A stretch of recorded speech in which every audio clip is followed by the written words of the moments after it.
రుద్రంగి మండల కేంద్రంలో కాంగ్రెస్ పార్టీ ఆధ్వర్యంలో బుధవారం స్వర్గీయ మాజీ ప్రధాని ఇందిరాగాంధీ జయంతి వేడుకలు ఘనంగా నిర్వహించారు. ఈ కార్యక్రమానికి రాష్ట్ర ప్రభుత్వ పాది శ్రీనివాస్ ముఖ్య అతిథిగా హాజరై ఇందిరాగాంధీ విగ్రహానికి పూలమాల వేసి నివాళులర్పించారు. ఈ సందర్భంగా ప్రభుత్వ పాది శ్రీనివాస్ మాట్లాడారు. ఇందిరమ్మ గరీబీ హఠావో అనే నినాదంతో దేశంలోని ప్రతి బడుగు బలహీన వర్గాల కుటుంబాన్ని అండగా నిలిచారని గుర్తు చేశారు. దేశంలోని పేద ప్రజల కడుపు నిండిన నాయకురాలు ఆమెని కొనియాడారు. భారతదేశ ప్రజలకు సేవ చేయడానికి జీవితమంతా అంకితం చేసిన గొప్ప నేత ఇందిరాగాంధీ అని తెలిపారు. ఈ కార్యక్రమంలో కాంగ్రెస్ నాయకులు, కార్యకర్తలు, మహిళా విభాగం యోజన నేతలు పాల్గొన్నారు.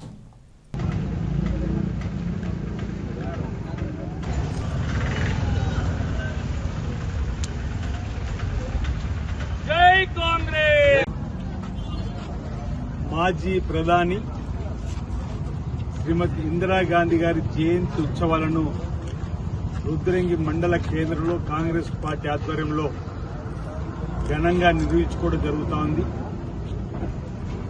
శ్రీమతి ఇందిరాగాంధీ గారు మన భారతదేశాన్ని పరిపాలించినటువంటి సందర్భంలో ప్రధానంగా ఎస్సీ, ఎస్టీ, బీసీ, మైనార్టీ వర్గాలు, పేద వర్గాలను అభ్యున్నతి పథంలోకి తీసుకుని పోవడానికి అనేక సాహసోపేతమైనటువంటి నిర్ణయాలు తీసుకున్న సందర్భంలో ప్రపంచంలోనే ఉక్కు మహిళగా పేరుగాంచినటువంటి శ్రీమతి ఇందిరాగాంధీ గారు ఇండియా అంటే ఇందిరా, ఇందిరా అంటే ఇండియా అనేటువంటి స్థాయిలో వారి పరిపాలన తీరు రాజకీయాల్లో మాలాంటి వాళ్ళ ముందుకు పోతున్నప్పుడు ఇందిరాగాంధీ చేసినటువంటి పలు కార్యక్రమాలని ఈరోజు ముందుకు తీసుకుని పోవడానికి కోసం ప్రతిరపోతున్న సందర్భంలో ఈ జయంతి ఉత్సవాలు జరగడం ఆనందదాయకం, శుభదాయకంగా భావిస్తూ వారి ఘనంగా నివాళులర్పిస్తున్నా. ఇందిరాగాంధీ గారి అడుగుజాడలు మనం నడతాం.